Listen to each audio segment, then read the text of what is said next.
A ball of mass 2 kg is released from point A at the top of a curved frictionless track. Point A is at a height of 10 meters above the ground. The ball travels to the lowest point B on the track and finally reaches point C. 6.2.1 says state the law of conservation of mechanical energy in words. Let's start there. 6.2.1, the law of conservation of mechanical energy says that the total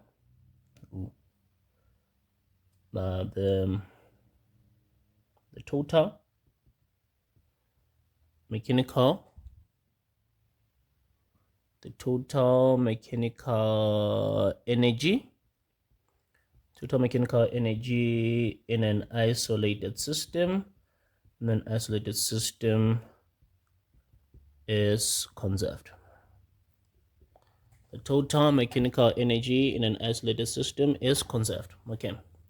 Now, 6.2.2 says calculate the speed at point B. Point B is let's take point A as an initial point and point B as a final point. And then point B is a point whereby, it's a point on the ground, whereby the height is 0. That's something else to acknowledge. And that our 2 kg ball is released from rest. So that's also important there. Now let's go for 6.2.2, the conservation of mechanical energy now. Mechanical energy before should be equal to mechanical energy after. So we have potential energy. Mechanical energy before will be potential energy before initial plus kinetic energy initial is equal to final mechanical energy is potential energy final plus kinetic energy final. So potential energy initial is mg initial height plus kinetic energy initial is half mass initial speed squared is equal to, now the final potential energy is mass g and height final plus kinetic energy final is half mass speed final squared there. Now let's substitute what we have here.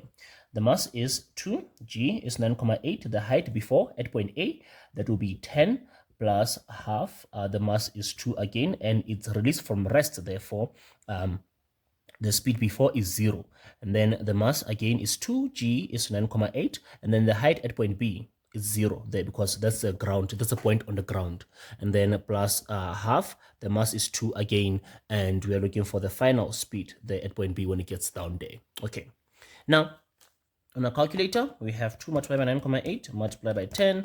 This is giving us a 196 plus, because of this 0 over here, this is 0, this 0 over here multiplies here and we get 0 plus half of 2 divided by 2 is just 1, and 1 multiplied by anything is that thing here, so we have 1 over here as a coefficient there. So now this is 196 plus 0 is just 196. 0 plus vf squared will be vf squared there. And then to solve here, square root here, and then the final speed will be the square root of 196 is 14 meters per second there. Now for this one, we have 2 marks for the definition over there.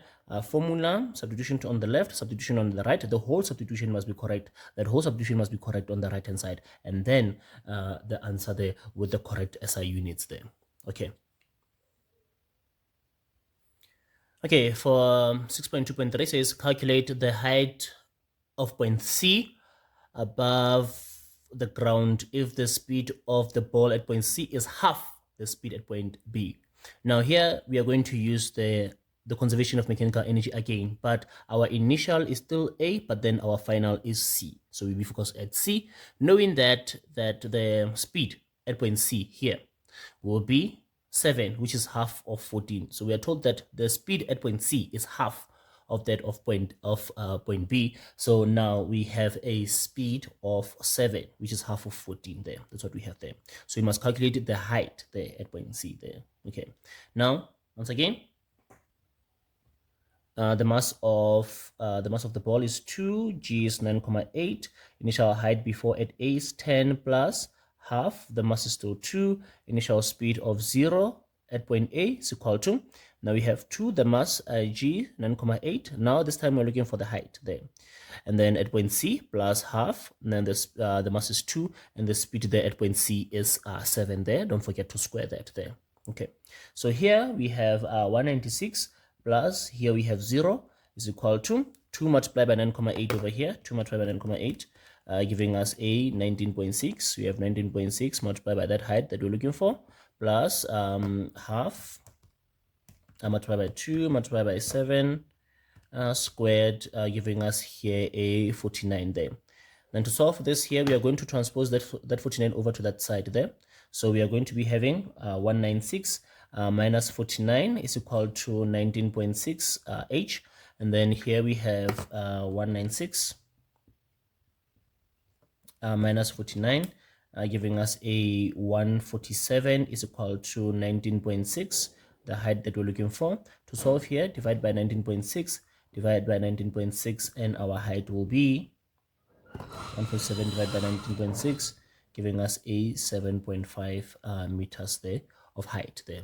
Okay, this one mark for that formula, 1 mark for the right hand side if it's correct, 1 mark for the left hand side if it's correct, and 1 mark for the answer with the correct SI units there.